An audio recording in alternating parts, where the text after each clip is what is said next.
जी अस्सलाम वालेकुम व्यूअर्स।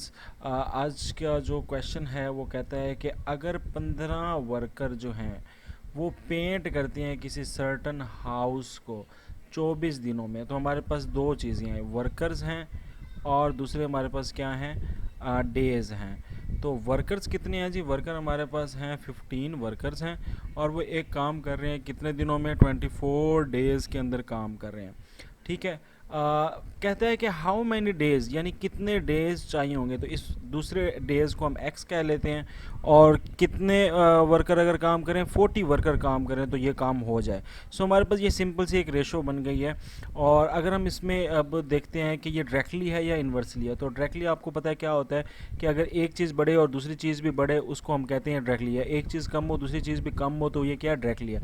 मगर इन्वर्सली क्या होता है? इन्वर्सली ये होता है कि अगर एक चीज़ बढ़े और दूसरी चीज़ कम हो जाए। सो यहाँ पे हमें पता है कि अगर हम वर्कर्स को इंक्रीज़ करेंगे तो पेंट करने का जो टाइम है, दिन है, वो कम लगेंगे। So if we increase worker, हमारे डेज़ जो हैं वो क्या हो जाएंगे, कम हो जाएंगे। तो यहाँ पर ये सिचुएशन आ गई कि ये कौन सा है, इन्वर्सली है। तो हम अब यहाँ पे इसको इन्वर्सली करते हैं। इन्वर्सली का ट्रिक ये है कि आपने इस तरह लिखा हुआ है ना, तो जहाँ पर एक्स है वहाँ से एरो आपने क्या कर देना है, ऊपर लेके जाना है।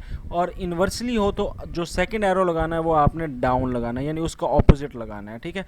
तो सिंपल सी ट्रिक ये है कि इन्वर्सली है तो आपने एक्स वाला जो है वो ऊपर की तरफ एक्स से स्टार्ट करना है और ऊपर की तरफ ले जाना है। और दूसरा इन्वर्सली है तो उल्ट लगा देना है, और डायरेक्टली होता तो मैं स्ट्रेट लगा देता। अब इस एरो का फ़ायदा क्या है?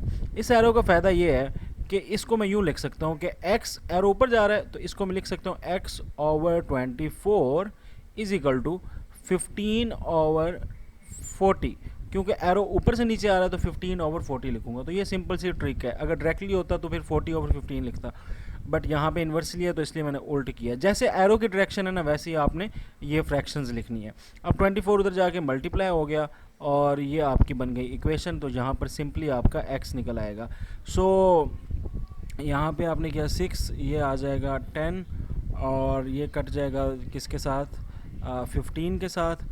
तो ये आ गया 3 और ये आ गया 2, ये आ गया 1 और ये आ गया 3। कटिंग कर दी हमने, 3 3 ज़ा 9। तो सिंपल आपके पास आंसर आ जाएगा कितने डेज़, 9 डेज़।